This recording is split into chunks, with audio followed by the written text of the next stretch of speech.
Now, there was a video that was circulating the internet where someone actually said that the Igbos are always the target of the ruling political class, and a lot of people have been giving out various opinions, comments, and this. Now, most times when we have issues of demolition, sometimes I've said this several times, that it is very important that we have an accurate understanding of the information, and it is also very important that we look at this. On today's episode, I'm going to be playing you a video that was recorded live on Arise TV, where the Lagos state government were explained vividly what actually led to the demolition. Of course, we understand that there is heightened political tension. The atmosphere is very, very tense, and people tend to give false opinion. So I want you to watch this video to the end. Today's episode is not your normal episode. I just want you to see the video, hear it from the horse's mouth, and if there is anything you feel concerning this, trust me, you can also comment your opinion and everything. So I'll be back immediately after this video. When we saw the video that you guys played, it's easy for people to input their emotions and begin to talk about people's livelihoods being knocked down, and asking the kind of question that you're asking: what was the government looking at before these edifices sprang up? Well, let me just tell you that as early as last year, state government officials, very senior officials, were there. These guys were locked up and beaten up by people. State officials. Yes. Fiscal planning officials, they were there to inspect what was going on inside the trade fair complex. They were beaten up and they were saved by the police. They had to call the area commander, call the commissioner of police before they were rescued. So it's not as if it's a daily thing. And then this year, the thing continued. And the state government said, okay, let us invite people for a meeting. They invited them to a meeting. They refused to come. And then the state government said, well, let us go in there and see what is going on. They went in there, saw what was going on, and decided that those buildings had to go down so that people should get some sense of orderliness. Okay, I think it will be important, Honorable Commissioner, to give proper context and clarification to many of the things that people are saying, particularly those who are affected and those who work with those who are affected.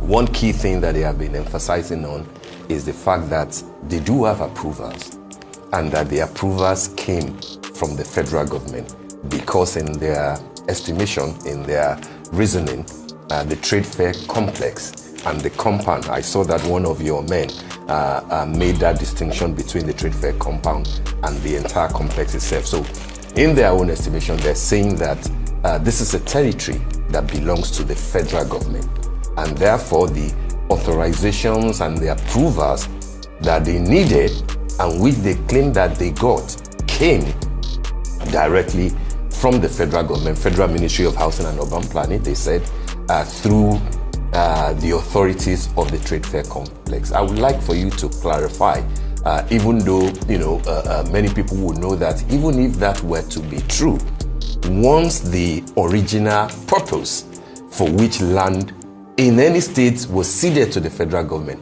once that original purpose has been altered, it reverts back to the state government in some ways, and therefore authorities, permits, etc. must come from the state. Is that the situation with the trade fair complex?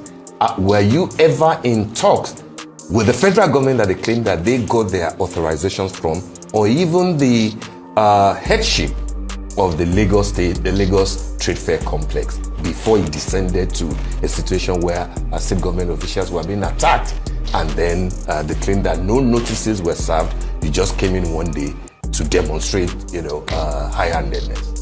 Thank you so much. You have even answered part of the question.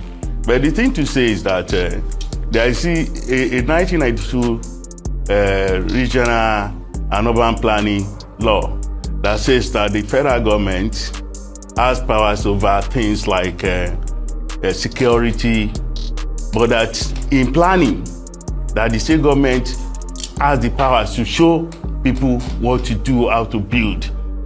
And then this is consolidated and reinforced by 2003 law, a Supreme Court judgment that says that states have absolute rights to grant permits and approvals over any building within the state, except buildings for defense, or federal government wants to use the land and to build something that has to do with a national edifice and all of that.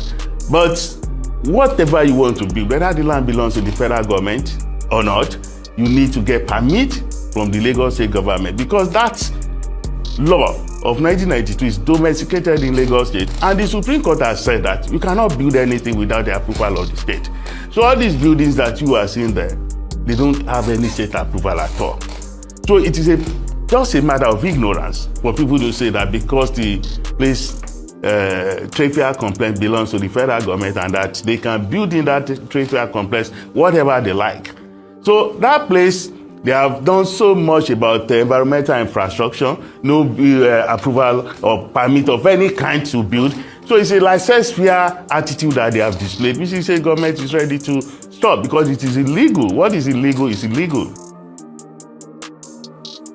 All right, after the video, I believe you have gotten an information of what actually transpired, and I just wanted you to see and for you to know basically that whenever we have cases of demolitions, I believe that there is always a reason for that. This is not a justification to what happened. I am of the opinion basically that the government at this point, in this kind of economic conditions that we have, inflation and the likes, we should have created an alternative, of course, an alternative that is way better than demolition.